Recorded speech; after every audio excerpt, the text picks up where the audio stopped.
akhirnya berani mengarang-arang cerita.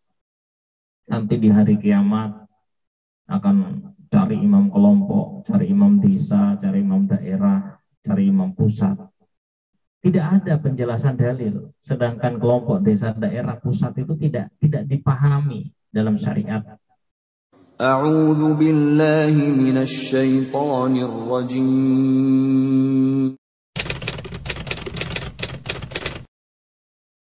Saudara, untuk bisa dihisab, ya, nanti kita itu oleh Allah diundang. Adik-adik diperhatikan ya, diundang di surat Isra itu, yauma nad'u kulla unasim bi imamihim. Harinya saya memanggil manusia dengan imamnya. Kemarin sudah saya contohkan sama Mas Syai'in ya. Syai'in tasyai'an tasyai'un. Saya contohkan sampean misalnya ya, yang sampean beat siapa? Sampean dipanggil oleh Allah. Ya loh. Misalnya Bambang Subekti, Muhammad Abdullah bin siapa? Dipanggil oleh Allah, yauma nad'u kulla unasim bi imamihim. Harinya saya memanggil manusia dengan imamnya. Ya, jamaah, saya tanya semua jamaah, siapa imam kita sekarang? Jawab, siapa imam kita sekarang? Haji Abdul Aziz Sultan Aulia. Siapa imam kita sebelumnya? Haji Abdul Zahir Muhammad Syueh. Siapa imam kita sebelumnya? Haji Nur Hasan Al-Ubaidah Lubis. Sampai harus tahu. Dan karena apa? Nanti kita di sisi Allah itu dipanggil, mana imammu? Ini untuk bisa dihisap setelah imamnya. Oh, imam saya ini Pak. Wah, saya nggak tahu siapa imam saya. Well, very bad. Kalau kita dipanggil, siapa imamnya kok kita nggak tahu, sangat buruk saudara. Bagaimana kita bisa mau dihisap kalau kita nggak tahu imam kita? Setelah saya tahu ini imam saya, tapi saya belum pernah jumpa Pak. Ya Allah, saya belum pernah jumpa misalnya. Well, siapa saksimu? Siapa imam yang menyaksikan kamu itu jamaah yang aktif? Seumpama kenal, datang, oh ini imam saya, Haji Abdul Aziz Sultan Aulia. Sejamaah sampean dengan Haji Sultan Aulia itu, Haji Sultan Aulia itu nggak menyaksikan keaktifan sampean. He will never recognize you, or he will never be your witness. Nggak mungkin kenal, nggak mungkin bisa menyaksikan, kecuali kalau sampean datang dengan orang yang dikenal. Siapa yang diajak? Imam kelompoknya. Imam kelompoknya datang kepada Bapak Imam. Bapak Imam juga nggak tahu kamu itu imam kelompok yang betul apa enggak. Siapa saksimu? Imam desanya dipanggil. Setelah imam desanya, Bapak Imam, oh saya nggak bisa menyaksikan kamu. Wong saya nggak ngelihat kamu. Datang imam daerahnya. Imam daerahnya rutin menyaksikan. Bapak Imam, ini imam desa saya, ini imam kelompok saya. Bagaimana Pak kelompok? Jamaah ini aktif apa enggak? Iya. Baru ikut dengan Bapak Imam Haji Abdul Aziz. So ini jamaah saya yang saya saksikan baik dengan saksi imam daerah, desa dan kelompok. Baru Nabi Muhammad, saudara jamaah, Bapak Imam kita datang kepada Nabi Muhammad. Nabi Muhammad, saudara jamaah, nggak akan kenal, nggak akan bisa menyaksikan siapa imam kita, nggak akan. Kecuali Bapak Imam punya saksi. Antum syuhada'ullahi fil ard. Kamu adalah saksi Allah di bumi. Antum syuhada'ullahi fil ard. Siapa saksi Bapak Imam kita Haji Abdul Aziz Sultan Aulia? Kalau beliau itu sebagai imam menjalankan roda jamaah ini dengan dasar Quran hadis yang betul. Siapa saksinya? Guru beliau, Bapak Haji Nur Hasan. Bapak Haji Nur Hasan punya saksi gurunya sampai kepada Rasulullah SAW. Baru keimaman kita diterima oleh Nabi. Antum syuhada'ullahi fil ard. Setelah kita lengkap saudara, ya jamaah, ya aktif, ya mangkul, ya sambung ke Nabi, baru ditentukan hisapannya.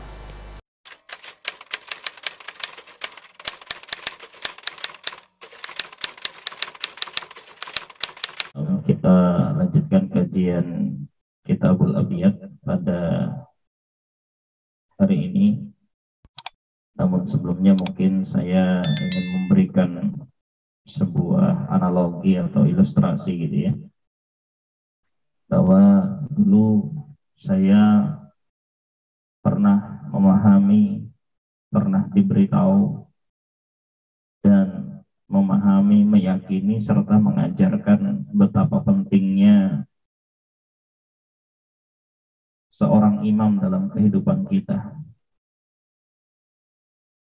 Bahkan yang pernah diberitahukan ke saya dulu,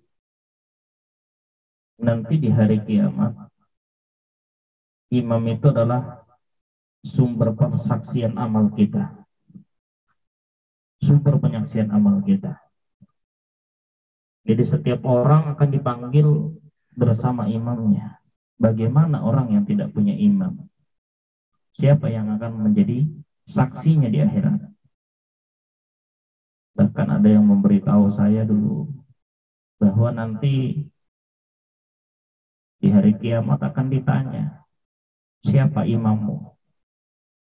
Akhirnya kita harus meminta penyaksian kepada imam pusat. Kalau misalnya imam pusat tidak kenal, maka ditanyakan kepada imam daerah. Kalau imam daerahnya ternyata tidak kenal, ditanyakan kepada imam desa. Kalau imam desanya tidak kenal, maka juga akan ditanyakan kepada imam kelompoknya. Dan imam kelompoknya lah yang menentukan apakah dia aktif atau tidak dalam mengikuti acara amrin jami. Iya. Meskipun kalau di logika apa sempat. Padahal di ayat dalam Al-Quran dijelaskan, yauma yafirrul mar'u min akhi wa ummihi wa abihi wa sahibihi wa banihi. Pada hari kiamat nanti seseorang akan lari dari saudaranya, orang tuanya, istrinya, anaknya. Masa orang itu harus mengurusi orang lain sementara keluarganya sendiri ditinggal? Logika yang bertentangan. Nah, bahkan yang paling dikhawatirkan, hati-hati kamu tidak saya saksikan di akhirat nanti. Saya tidak mau menyaksikan kamu. Saya tidak saksikan kamu sebagai jamaah. Dan ini sangat-sangat fatal bagi orang-orang yang terkena syubhat imamiyah. Sehingga selalu dipertanyakan persaksiannya bagaimana. Kalau tidak ada yang menyaksikan bagaimana. Kalau tidak mau menyaksikan bagaimana. Nah, dan hampir seluruh orang-orang yang pernah berpaham seperti saya tahu dalilnya, paham betul dalil itu, meskipun tidak hafal kadang-kadang. Ya, yauma nad'u kulla imamin kulla unasin bi imamihi. Rata-rata hafal dengan dalil itu.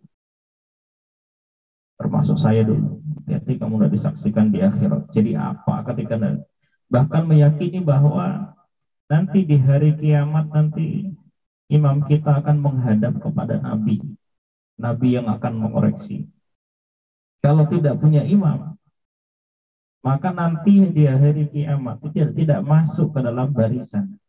Jadi di hari kiamat itu ada sebuah hadis dalam Sunan At-Tirmidzi dijelaskan bahwa barisan orang-orang yang masuk surga itu ada 120 barisan, yang 80 dari barisannya Nabi Muhammad SAW, yang 40 nah itu ada barisan kaum selain Nabi Muhammad SAW. Nah, orang yang tidak punya imam itu dia akan masuk barisan 80. Ya, ini yang akan kita kaji pada hari ini. Kita perhatikan halaman 180. A'udzubillahi minasyaitonirrajim. Bismillahirrahmanirrahim. Al-imam, imam atau pemimpin atau amir. Kalau dalam segi bahasa, imam itu ada dua jenis. Ada imam itu memang sebagai pemimpin, ada imam itu sebagai panutan. Seperti kita mengkaji hadisnya Imam Bukhari, bukan berarti Imam Bukhari itu imam yang dibaiat, tapi dia adalah panutan Imam Asy-Syafi'i, Imam Muslim. Sebagaimana doanya Nabi Ibrahim, waja'alna lil muttaqina imama, dan jadikanlah kami sebagai panutan bagi orang-orang yang bertakwa. Nah, ayat ini sangat populer, dulu sering saya sampaikan nanti. A'udzu billahi minasyaitonir rajim. Bismillahirrahmanirrahim. Yauma, pada harinya, nad'u akan memanggil kami Allah kulla unasin, setiap manusia, bi imamihim, dengan imam-imam mereka. Nah, paman maka barang siapa utia, yang diberi siapa orang kitabahu, pada kitabnya, maksudnya catatan amalnya, biyaminih, dengan tangan kanannya, faulaika, maka mereka itulah yaqra'una, orang-orang yang akan membaca mereka, kitabahum, pada kitab mereka, kitab catatan amal, wala yudlamuna, dan tidak akan dianiaya mereka fatilan, sedikit pun. Ayat ini sangat populer. Pada harinya setiap manusia akan dipanggil dengan imam-imam mereka. Sehingga orang yang tidak punya imam, bagaimana nasibnya? Nah, ini karena masuk ke dalam Al-Quran dengan ro'i. Padahal Al-Quran itu tidak boleh diro'i, harus melihat tafsirnya. Ya, ini adalah surat Al-Isra ayat 71. Kita perhatikan bagaimana para sahabat, para ahli mufassir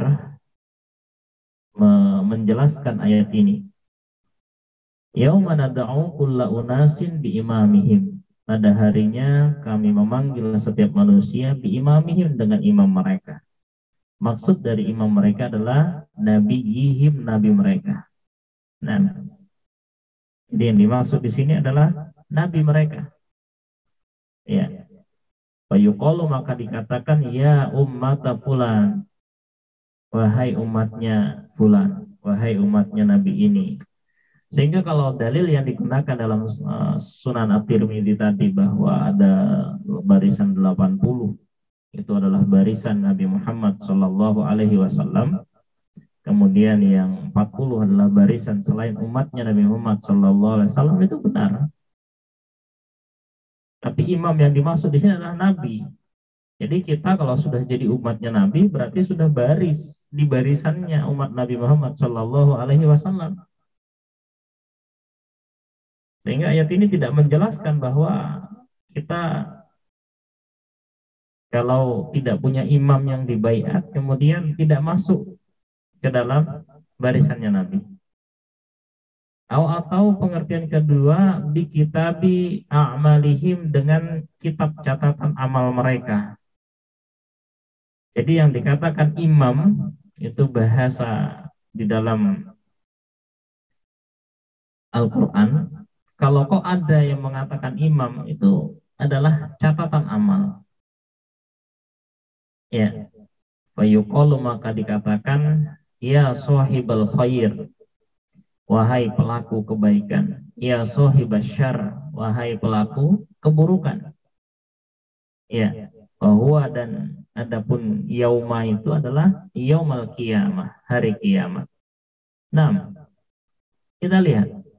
Pada harinya kami akan memanggil setiap manusia dengan imam mereka. Maksudnya dengan catatan amal mereka.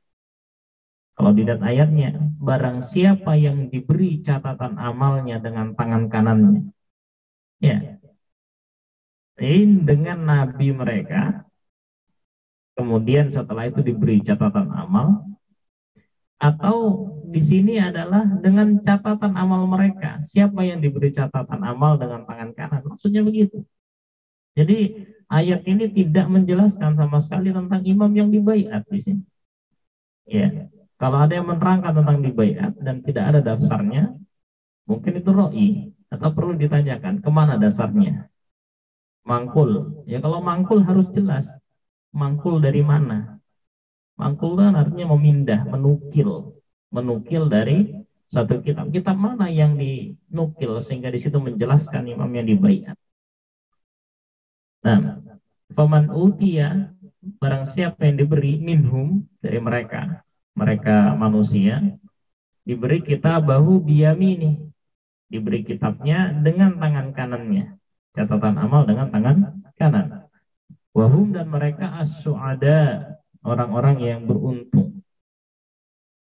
Ulul basair,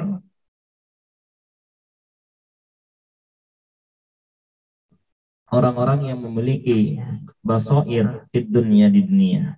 Ya, orang-orang yang memiliki basair di dunia, petunjuk yang jelas di dunia. Faulaika yaqra'una kitabahum, maka mereka adalah orang-orang yang membaca kitab mereka. Nah, membaca kitab mereka, wala yudlamun, dan tidak dianiaya mereka. Maksudnya la yunqasuna min a'malihim, amalan mereka tidak dikurangi sedikit pun. Ya. Jadi meskipun kamu beramal sebanyak-banyaknya, kalau tidak disaksikan tidak sah. Ini bagaimana? Ayat ini justru menjelaskan, ya, di sini justru menjelaskan bahwa dalam tafsir Jalalain ini, justru menjelaskan bahwa orang yang diberi kitab catatan amal sama sekali amalannya tidak dikurangi. Bahkan sesuatu yang tidak disaksikan oleh manusia semua ada di sini. Nah, la yudlamuna fatilan qadru kusratin nawah. Semisal selaput kurma. Ya, siapa yang mau mencari selaput kurma yang sangat kecil? Tidak berarti. Namun semua catatan amal kita itu akan hadir di sisi Allah. Hadirin yang dimuliakan oleh Allah Subhanahu wa taala, inilah yang namanya syubhat yang pernah saya pahami dan saya pernah sampaikan, bahwa syubhat ini lebih berbahaya daripada bid'ah. Bid'ah lebih berbahaya daripada maksiat. Orang yang bermaksiat, ketika dia melakukan maksiat, masih sadar, masih yakin bahwa dirinya memang berbuat salah. Namun orang yang melakukan bid'ah, maka dia tidak merasa dirinya salah, namun tidak mampu menunjukkan dalil. Tapi kalau syubhat, dia betul-betul yakin dengan apa yang ditetapinya benar, meskipun itu salah. Karena apa? Dia bisa menunjukkan dalil, tapi dalilnya rancu pemahamannya, rancu penjelasannya, rancu keyakinannya. Akhirnya kalau sudah akidahnya rancu, keyakinannya rancu, pemahamannya rancu, amalannya juga akan rancu. Akhirnya berani mengatakan orang yang tidak punya imam nanti tidak bisa masuk ke barisannya Nabi Shallallahu Alaihi Wasallam. Akhirnya berani mengarang-arang cerita. Nanti di hari kiamat akan cari imam kelompok, cari imam desa, cari imam daerah, cari imam pusat. Tidak ada penjelasan dalil. Sedangkan kelompok desa, daerah, pusat itu tidak dipahami dalam syariat. Zaman Nabi tidak ada. Coba berpikir secara logis. Ya, apakah istilah-istilah ini akan laku di akhirat? Apakah diakui di akhirat? Kalau memang iya, mana dalilnya? Jangan berdasarkan katanya.